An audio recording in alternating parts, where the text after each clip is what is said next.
The Maine People Podcast, available everywhere. Click subscribe so you never miss an episode. I'm John Shannon. Welcome to the Maine People Podcast. Mr.Drew and his animals, too, is the next guest. As you maybe know by now, if you've watched another episode of the Maine People Podcast, we're here in the second season. It's full of people from the state of Maine that may not be famous, some maybe are, but they all have great, interesting stories to tell. And that's Mr. Drew and his animals, too. And I'm so excited that you found some time. I know you have a helper bringing you some critters. I don't know what you've got there at your place in Lewiston, but your exotic animal rescue and natural science center, I just want to know all about it and help you get bigger and better than ever. All right. So, yeah, we're an exotic rescue and education outreach program. So I travel all of Maine and New England and virtually around the world talking about these animals. And I take in what the Humane Society doesn't. So that basically comes down to it. If you've been to an animal shelter before, they have puppies and kittens and cats and dogs, bunnies, guinea pigs, cute, fluffy animals. I don't do cute and fluffy.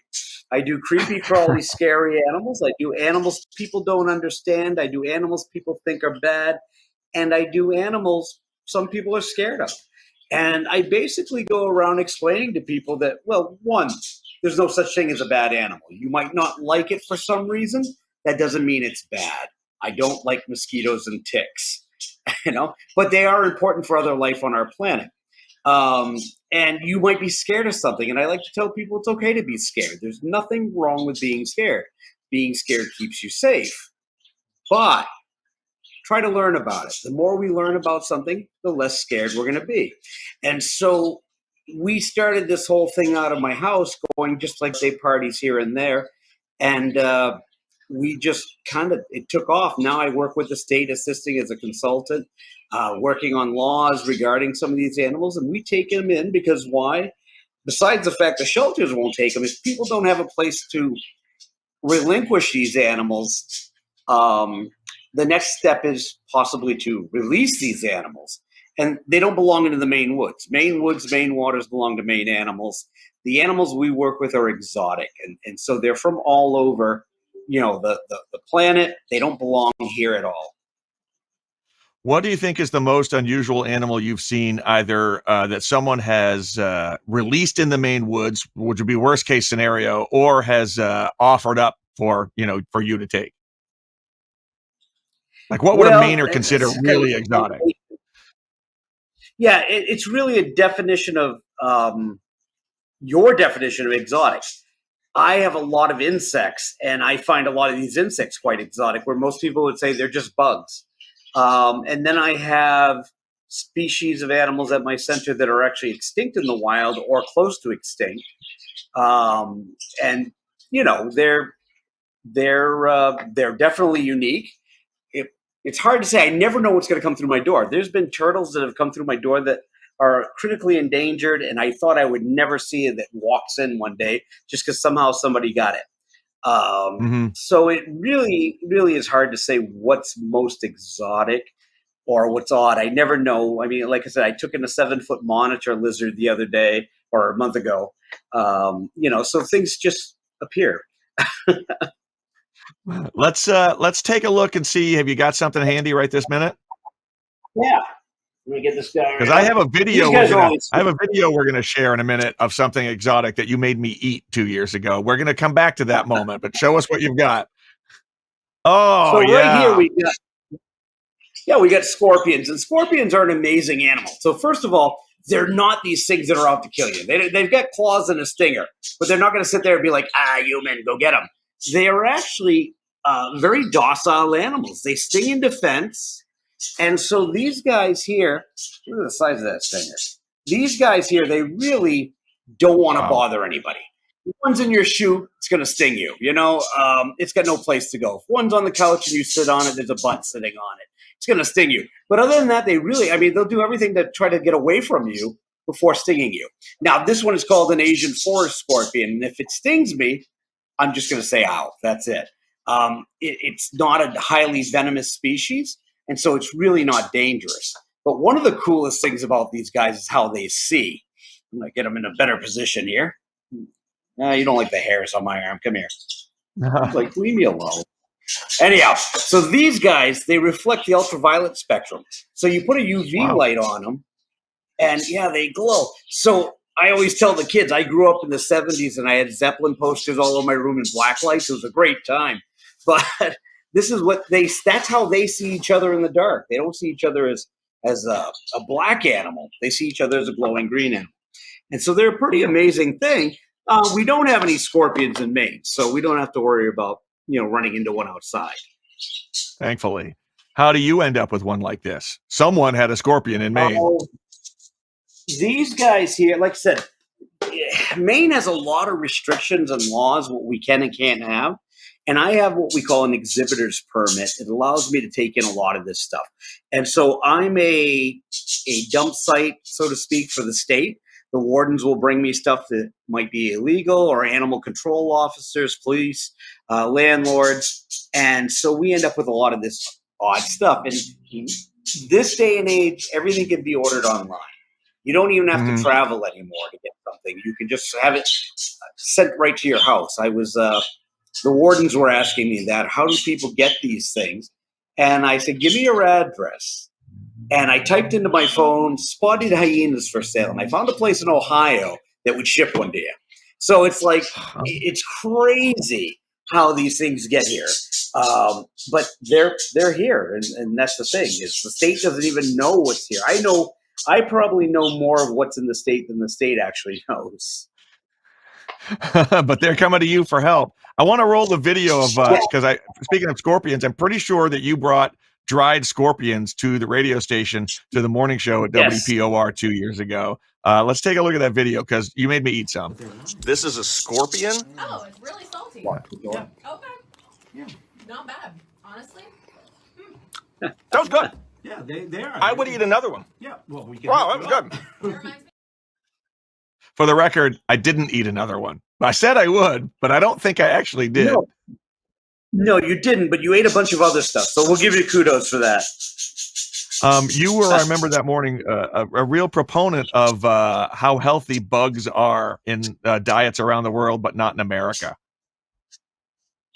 Yeah, entomophagy is practiced in 84% of the population of the planet.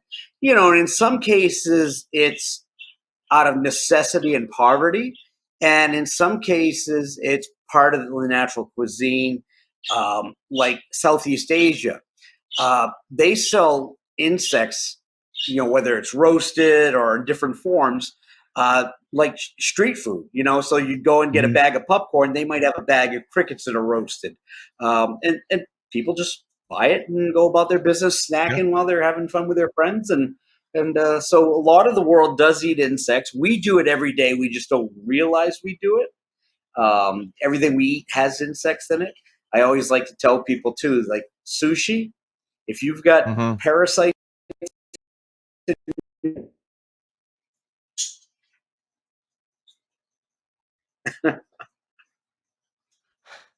Some things we just don't want to know. Did I freeze up? Yeah, you did for a moment there. Okay. What else have you got for us? What do you want to show us? Oh, there we go. Look at that. This, he wants to come I and don't know, see me. He's trying to come all the way. She grabbed some random stuff. This is a milk snake. And this one here is mimics the venomous coral snake. So the venomous coral snake has a color pattern, and this was really a color pattern that would warn you other animals not to eat me because I'm venomous. And this case, it's red touches black, and then it's black touches yellow. So there's a saying, red touches black, red touches yellow will kill a fellow. And that's how you can tell the difference between a venomous coral snake and the milk snake that this one is. Now, it's not 100% accurate. So I always tell people, if you don't know what it is, just leave it alone.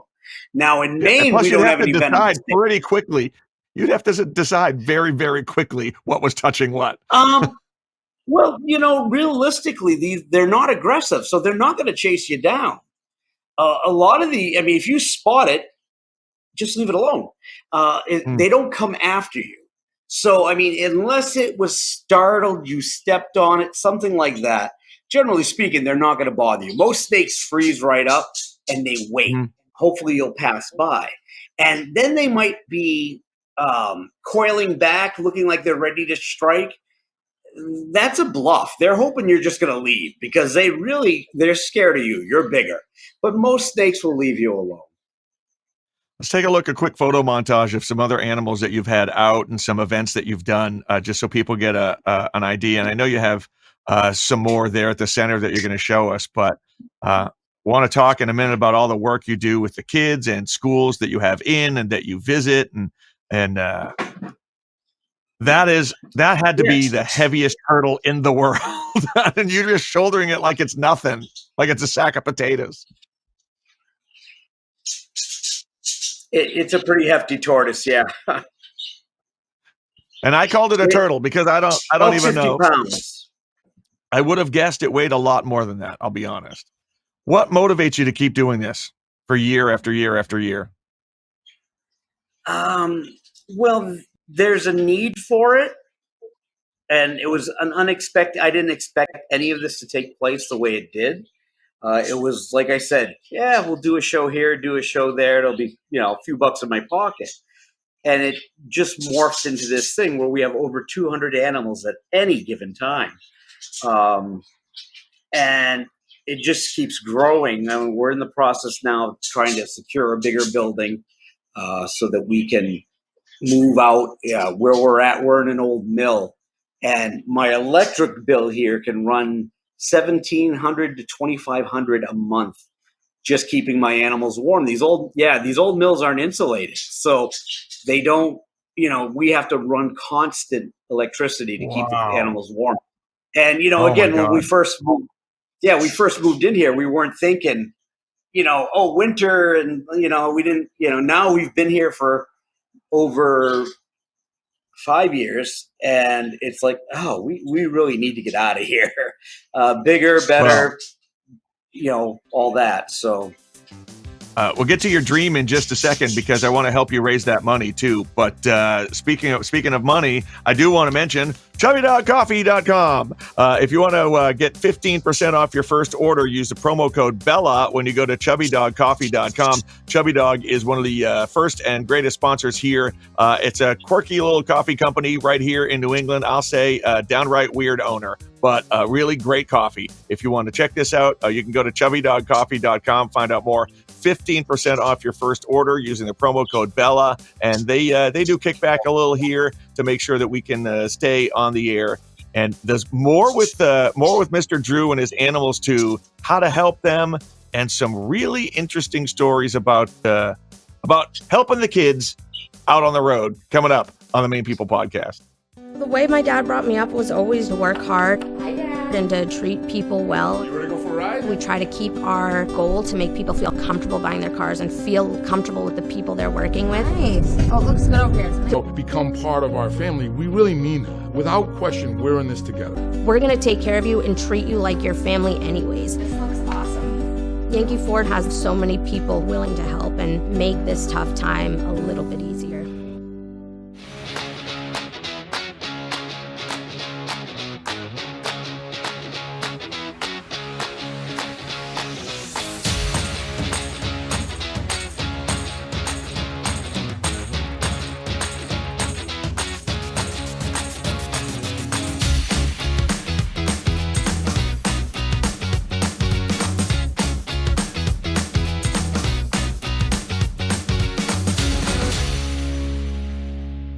Radio207.com only plays original country music from Maine singers, songwriters, and bands. Streaming online and on your smart speaker. Radio207.com is on the air now. Radio207.com. Only Maine, only country music. Your next online event can be perfect thanks to virtualproductionsgroup.com. The Maine People Podcast couldn't happen without them, and they can make your remote streaming event absolutely technically perfect. High-quality live and pre-recorded productions for corporate events, weddings, tournaments, charities, and more with virtualproductionsgroup.com. Mr. Drew and his animals too on the Maine People Podcast. I want to jump right back in with a picture of the kids in your center where you said it costs a ridiculous amount to keep heated. Of course, you got all these terrariums. Is that the right word? Terrariums, vivariums, aquariums. Yeah, all the right words. Okay, one of those I've never actually heard before. We're gonna look at. You got some more animals that you want to? I shouldn't even say animals, right? Reptiles. No. Well, they are animals. Reptiles are animals. This one here, a lot of people first thing they say is a snake, and it's not. This is actually a lizard. It's called a legless lizard. And the legless lizard, obviously having no legs, does look like a snake. It moves like a snake, everything like that. But with a snake, it would wrap around. It can hold on. This is like a spaghetti noodle. It really can't hold on or wrap around. But what makes it a lizard, there's several things. One, it has eyelids. He's like, put me down. It has eyelids. So these guys can close their eyes. Snakes can't close their eyes. And he also has these holes on the side of his head. They're ears. Snakes don't have ears. Also, his tongue, he flicked it out just a moment ago, is kind of rounded. It's more like our tongue for tasting rather than smelling. Not fork. And right here, where my fingers are, this is his vent or cloaca. That means this is where he goes to the bathroom. But this means everything down here is tail. So lizards have long tails. Snakes actually have short tails. And so a snake's cloaca would be down more at this end. And the snake's body would be long. So this is actually a lizard. And this one comes from Europe. It's called the Slovenian legless lizard. And they're one of the larger ones, but they're found all over the world. We do have legless lizards in the United States and Australia and Africa and stuff like that. So it's kind of a unique thing, but kids get all excited because right away the first thing they shout out is snake, only to find out it's actually a lizard. How many schools would you say you visit or come to visit you in the span of a year? Oh, geez. In a year, I probably hit 200 or 300 schools in the school season. Wow. Especially when we get, especially when, and like I've got schools up in the county that I'll do, so we travel all over. In summertime, we tend to go to Madawaska. We go to Madawaska every year for the Acadian Festival. But yeah, schools, I probably get a couple hundred in. We do virtual presentations. So sometimes now, not as much as during the pandemic, but we still slip in some virtuals here and there. And virtuals, I've done schools in Southeast Asia, in Pakistan, I've done Egypt, and I've done throughout the U.S. and Canada doing shows virtually. So it's been the pandemic was really a wild ride for me. Yeah, I'm sure. What do you hope the kids take away from your seminars with them about the exotic animal? The biggest thing is just respect. My animals are ones that a lot of people are just scared of. And when someone's scared or there's fear involved, it leads to hate, and then hate leads to harming. And so, people don't like spiders, they're scared of spiders. First thing they want to do is kill a spider. Where the spider is the most important animal on our planet. Without spiders, humans can't exist. And yet, we, don't think nothing about it. And the truth is, it's not that you shouldn't kill bugs or anything like that, but there's a respect. And so we need to learn. The more we learn about something, the less scared we're going to be. And we might find out that these things are pretty important. Our world is changing, and we're changing it in many ways.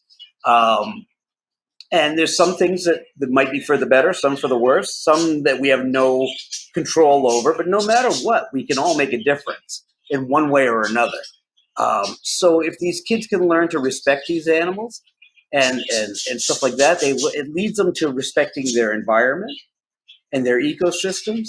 All around, it makes them a better person. I mean, because once you start caring about something's environment, now you're going to start picking up trash. Now you're not going to litter. Now it just everything snowballs if you have that respect in the beginning at a young age. Well, that environment is also our environment, so it kind of goes hand in hand. Exactly. Yep. What else have you got for us? We've got time for one more. All right, let me see who she brought me. Oh, here we go. Oh, all right. I feel like I fear this one. I knew it was going to be something huge. This is an Argentine black and white tegu. His name is Max, and he's about 13 years old. He's 4 feet long. He has this long tail. And this guy here, these are one of the smartest reptiles in the world. These guys can actually learn their name, come when you call them, recognize their owners by sight, sound, and smell. And he has this long tongue that he can use for smelling. He can smell an animal nest underground, underwater, up a tree. He can smell a dead animal 3 miles away. These guys can live in cities, jungles, forests, swamps. They adapt to any ecosystem. They're highly, highly affectionate. And in captivity, they're like, oh, you feed me, so I love you. In the wild, they would go after humans. We would be a threat to them. They know that, and they will attack. And their skin is like beaded leather. He feels like beaded leather, football, basketball, maybe Tom Brady's Deflategate football. I don't know, but anyhow, Hey. This guy here, super, super smart. And they are hunted for their skin. They make wallets and boots and purses and handbags out of them in South America. And they're now an invasive species in Florida, Georgia, South Carolina, and Alabama. And they just keep expanding their range because they'll eat anything. They're omnivores. So they'll eat eggs and bananas and yes, I love you too. They'll eat eggs and bananas and stuff. They'll eat chicken legs and chicken wings, whole, bone and all. They don't care what they eat. So it's an amazing animal. But again, it's something, it doesn't matter what pet you get. I don't care if it's a cat, dog, frog, horse, lizard, snake, bird, whatever. You got to learn about it first. And that's a really big takeaway for the kids too, is it's easy to say I want, and it's easy to go to the big box stores who are going to sell you stuff. But it's your responsibility first and foremost to learn about it before you get it. And so that's how we end up with a lot of these animals. It's almost cuddly, and I never thought I'd say that about tegu. Yeah. It sounds like something you'd step in. No, I got tegu on my shoe. No. No, yeah, they are. They're very cuddly. Once they know who you are and stuff, they really do. I'll be doing a show, and he's like throwing his head into my neck, like, just rub me. Yeah, that's great. All right, I want to show one last slide. This is of a dream that you have of turning your facility into something bigger and better for entire families. And do you have a fundraiser going for this yet? Because we'll put a link up in the show notes for this podcast. We are right now working on setting up a capital campaign. So if you just follow my website and our Facebook page, any of that stuff, we'll have the information as we go along.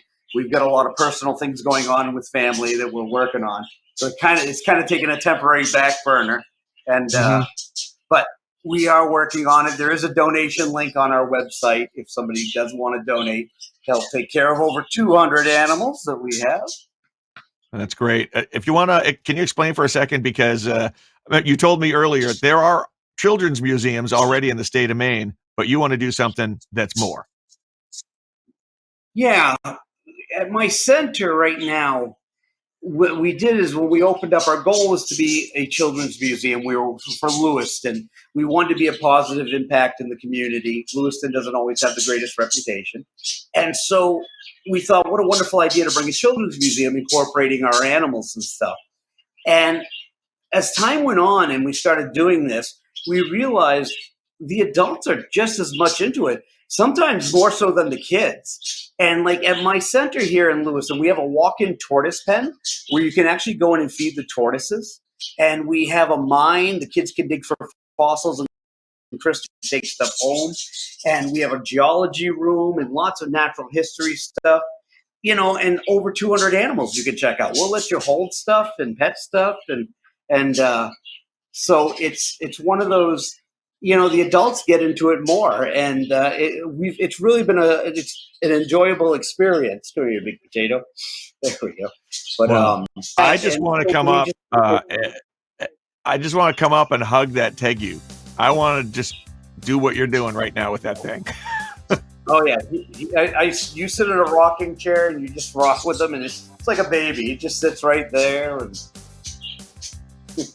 That's crazy to me. We'll see if I'm actually that bold someday. Thanks for being on the Maine People Podcast, Mr. Drew and his animals too, and the take Mr. Drew and the Take You too. I appreciate it so much. You're doing such great things, and I hope we can watch you grow over time and become even bigger and better and do more help and provide more knowledge to people. Well, thank you for having me. It's been a pleasure. The Maine People Podcast, available everywhere. Click subscribe so you never miss an episode.